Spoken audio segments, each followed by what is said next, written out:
India की #1 choice Bharat matrimony. एक तरफ से ये कहा गया कि वोट चोरी हो रही होती तो हर जगह वोट चोरी करके अपनी ही सरकार क्यों ना बना लेते। दूसरी तरफ से कहा जा रहा है कि नहीं नहीं, कुछ कुछ जगहों पे तो ऐसा करना पड़ता है ताकि ये दिखा सके कि हम निष्पक्ष हैं। ये सब बातें जो की जा रही हैं, और साथ में ये भी कहा जा रहा है कि यहां पर बिहार का युवा योग्य क्यों नजर नहीं आता जेडीयू को और भारतीय जनता पार्टी को। पहले जरा ये सवाल लेकर जाता हूं, ये वोट चोरी वाला मामला। देखिए, एक चीज होती है राजनीति में, रियलिटी और परसेप्शन दो चीजें होती हैं। कई बार कहा जाता है परसेप्शन रियलिटी से बड़ा होता है। क्या ये वोट चोरी वाला एक परसेप्शन बना है भारतीय जनता पार्टी के खिलाफ? ये कुछ मुद्दा उद्दा है नहीं भैया, ये सिर्फ और सिर्फ जब देख रहे हैं कि मैं हारने के रास्ता पे जा रहा हूं। तो ये लोग कौन है जो कह रहे हैं कि हुआ है? ये कांग्रेसी समर्थन और क्या है? ये महागठबंधन के समर्थक है, पूछिए। वो देखिए महागठबंधन, अरे मैं तो खुल के बोलता हूं, मैं एनडीए का समर्थक हूं। वो लोग खुल के बोले कांग्रेस का है कि नहीं है। मैं खुल के बोलता हूं मैं एनडीए का समर्थक हूं। ये लोग खुल के क्यों नहीं बोलते हैं कि ये महागठबंधन के समर्थक हैं?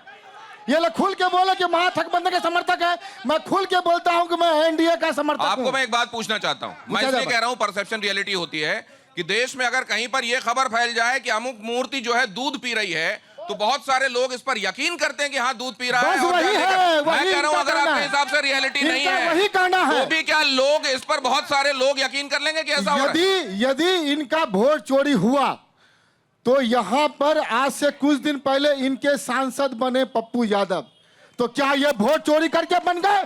पूछा जाए इनसे, इनसे पूछिए, पप्पू यादव ऐसे लेते हैं इसका मतलब मेरा वोट चोरी कर लिया पप्पू यादव, बने हैं, इसीलिए मेरा अब वोट जरा पप्पू जो चोरी कर लिया। दूसरी बार वालों को मैं मौका दूंगा। हाँ, ये पहली बार आप बोल रहे हैं ना, दूसरी बार वालों को मौका दूंगा आगे। हाँ जी, मैं तार्किक और लीगल चीज बोल रहा हूँ। ये वकील साहब हैं आप? जी, मैं वकील साहब। हाँ, ये आपके कपड़े से और इतनी पेनों से लग रहा है। हाँ, तो तार्किक और लीगल, अब बताइए क्या कह रहे हैं? कभी भी ये कानून का सहारा नहीं लिया, जो संविधान का बुक लेकर के हमेशा लोगों को भरमाते रहते हैं पूरे देश भर में, और इनको संविधान की थोड़ी सी भी जानकारी। वैसे इस समय चुनाव प्रचार में संविधान की वो पुस्तक बहुत दिखाई नहीं दे रही है। नहीं दे रही है। क्यों? इसकी वजह क्या है? इसकी वजह है जो इनकी जो मानसिकता थी और लोगों में जो भ्रम फैलाना था। लोग यहाँ के अभी साक्षर हैं पूरे भारत देश में, और इन्होंने इनकी अवधारणा। तो आप कह रहे हैं कि वो लोग साक्षर नहीं है क्या जो आपके बगल में उधर बैठे हुए हैं? कह रहा हूं, मैं उनका भी नाम ले रहा हूं। ये भी हमारे 140 करोड़ व्यक्ति में आते हैं और ये भी साक्षर हैं। जहां तक राहुल गांधी का बात है, इनकी पूरी की पूरी आज 60 वर्षों से इस देश के लोगों को एक ही मनसा बनाकर। नहीं, मैं तो एक बात कहना चाहता हूं, मैं भाई साहब आप लोगों के पास भी आऊंगा। एक बात कहना चाहता हूं कि दोनों चीजें नहीं होती, कि ये भी कहा जाए कि देखिए इसमें दाल भात में कंकड़ बहुत है और फिर खा भी लिया जाए। अगर दाल भात में कंकड़ है तो छोड़ दो, साथ में खाना भी है, जहां जहां अच्छा गप गप मीठा मीठा और थू कड़वा कड़वा, ऐसा क्यों? ये सवाल आपके पास लेके जा रहा हूं। आप बिहार में आए हैं, बिहार में 60% युवाओं की जनसंख्या है, और युवाओं की बात होना चाहिए, रोजगार की बात होना चाहिए, पलायन पर बात हो। तो राहुल गांधी वो बात नहीं कर रहे हैं। ये भाजपा के जो प्रवक्ता है, सुनिए, भाजपा के प्रवक्ता है, एबीपी न्यूज के डिबेट पे बोलता है बिहार के छात्र योग नहीं है, बिहार के छात्र योग नहीं है। अरे वहां की बात वहां छोड़िए, यहाँ की बात कीजिए ना। ये ना योग नहीं है, आपके पास आया था मैं। हाँ। बिहार के छात्र योग नहीं है। आप भी हाइड्रोजन बम वाली बात नहीं कर रहे हैं। हाँ, पहले आऊंगा ना दोबारा, उस विषय पे बात करूंगा। शराबबंदी पे क्यों नहीं बात कर रहे हैं? आज कल के डेट में जो आपका इमामगंज के जो एनडीए के प्रत्याशी हैं दीपा कुमारी, उनके प्रचार गाड़ी में भर भर के शराब पे आऊंगा, आपके पास नशे पे आऊंगा, लेकिन पहले अभी हाइड्रोजन बॉम्ब पे चल रहा हूँ, राहुल गांधी वाले। हाँ, आप लोग जो मुझको लगता है अपेरेंटली कांग्रेस या महागठबंधन के समर्थक हैं, आप लोग खुद भी उस हाइड्रोजन बॉम्ब में मुझको लगता है दम देख नहीं रहे हैं। हाँ सर, देखिए जो अभी बोले हैं बीजेपी के प्रवक्ता पप्पू यादव, वोट चोरी नहीं है, वो निर्दलीय खड़ा है, कांग्रेस पार्टी से नहीं है। और जो राहुल गांधी बोल रहे हैं वोट चोरी हुआ है, वो सही है नहीं है, वो कोर्ट का काम है, वो कोर्ट। अरे तो ये बात पूछी गई उनसे कि आप कोर्ट जाइए, तो कहते हम कोर्ट क्यों जाए? तो देख ही रहा होगा ना कोर्ट, ऐसा होता है क्या? जब तक कानून के पास आप नहीं जाइएगा तो कैसे? तो राहुल गांधी को कोर्ट के पास जाना चाहिए। अगर उनके पास वाकई ये सबूत हैं, उनको सिर्फ इस तरह की प्रेस कॉन्फ्रेंस नहीं करना चाहिए। यहाँ पूर्णिया की जनता कह रही है भ्रम नहीं फैलाना चाहिए। भरम नहीं फैलाना चाहिए। भरम फैला रहे हैं वो। बिल्कुल भरम इस सेंस में कह रहा हूं कि भारतीय जनता पार्टी पूरी सत्ता में। और तो वो जो जमुई के लोग लाके बिठा दिए उन्होंने, क्या वो झूठ बोल रहे होंगे? हम झूठ बोल रहे हैं। 242 सीट पर भाजपा क्यों आती? अगर बेईमानियां करना होता तो सब वोट अपने मार लेता। एक जमाना था कि बूथ कैप्चर होता था, वोट गिराने लोग नहीं जाते थे, एक पटाखा टाइप का बम फूटता था, घरों की औरतें और खास करके जो डरपोक और तो कमजोर। आप कह रहे हैं 300 पार 400 पार की बात हो रही थी, तो फिर इतनी कम सीटें क्यों आई? अगर वोट चोरी करना था तो बम बम ले आते अपना। अच्छा, यहाँ भी कुछ लोग बैठे हुए हैं। भाई साहब नमस्कार, आपका क्या क्या क्या क्या कहना है इस पर? ये जो नमस्कार कैसे, धन्यवाद। ये हाइड्रोजन बॉम्ब का नाम दिया जा रहा है, कह रहे हैं, अक्सर वो कहते हैं, भारतीय जनता पार्टी वाले तो कह रहे हैं कि इतने सारे बॉम्ब हैं, इनके सब खुद से निकल रहे हैं। आप लोगों से बात भी करते होंगे, आज प्रेस कॉन्फ्रेंस भी आपने देखी है, क्या कह रहे हैं, आपका मन क्या है?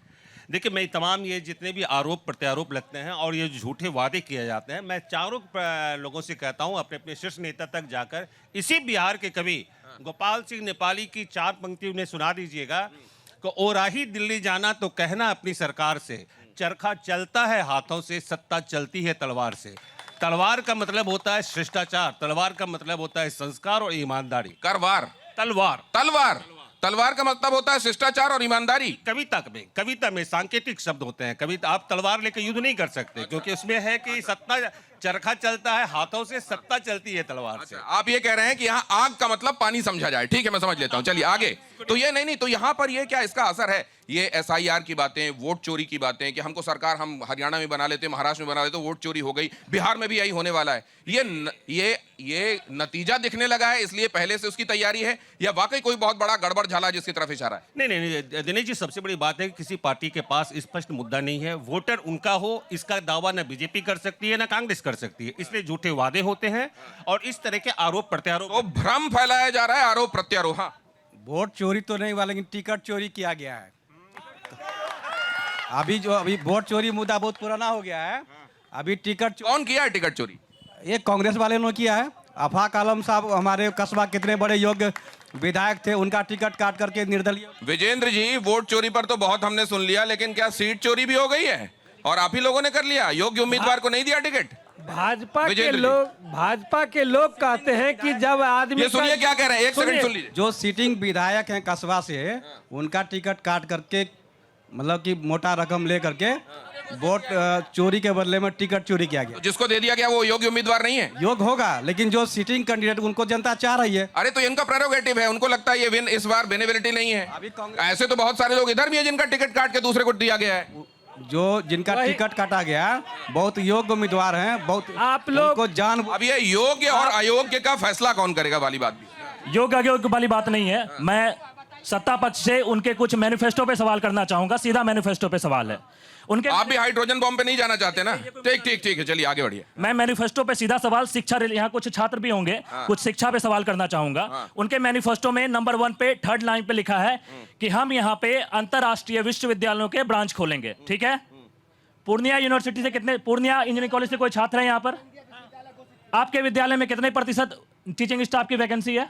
97% टीचिंग स्टाफ वैकेंट है पूर्णिया इंजीनियरिंग कॉलेज में। CAG की रिपोर्ट है कि पूरे बिहार में 87% टीचिंग स्टाफ वैकेंट है यहाँ पर, और आप ये बात करते हैं कि अंतर्राष्ट्रीय स्तर की विश्वविद्यालय खोलेंगे आप। आपकी वर्तमान शिक्षा व्यवस्था ध्वस्त हुई पड़ी है। दूसरी बात मैं हेल्थ केयर पे करना चाहूंगा। पहले एक एक करके जवाब लीजिए ना। कुणाल चौधरी जी, क्या कर रहे हैं? शिक्षा के लेकर बातें होती है मैनिफेस्टो में, इतने दिनों तक शासन में रहने के बाद भी मैनिफेस्टो में? नहीं, अब एक एक करके सर, आप ही के पास लंबा रह जाऊंगा। तथ्य पूरे नहीं हुए तो जल्दी तथ्य पूरे कीजिए, आधा घंटा आप पे थोड़ी लगा दूंगा सर। और ये कोई 4-5 साल पुरानी बात है, पिछले 40 दशक से, CAG की रिपोर्ट है, पिछले 40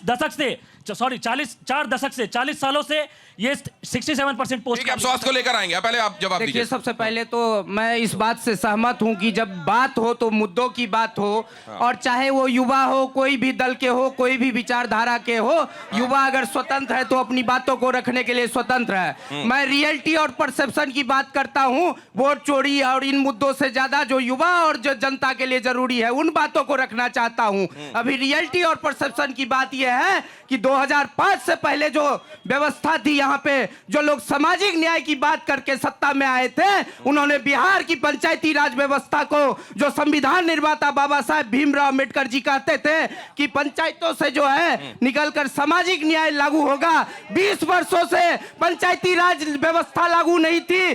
2005 में जब आदरणीय सर, नेता सीधी नीतीश बात यह कुमार, है एक मिनट कि सुनिए, शिक्षा को लेकर आपको मैं लगता है शिक्षा के गुंजाइश बारे- है मैं या आपको लगता है सब बढ़िया चकाचक है? मैं शिक्षा के बारे में भी बात करता हूँ। पहले जो था स्कूलों में जो है शिक्षक नहीं थे, भवन जर्जर थे। पहले जो है जब उन लोगों को निकालने के लिए वहां पर जो दलित समाज, महादलित समाज, अल्पसंख्यक समाज के बच्चों को स्कूल तक ले जाने के लिए तालीमी मरकज कुणाल और साहब, टोला सेवक सवाल सीधा सा था, आप बहुत घुमा के बातें कह रहे हैं। इंडिया की नंबर 1 चॉइस भारत मैट्रिमनी।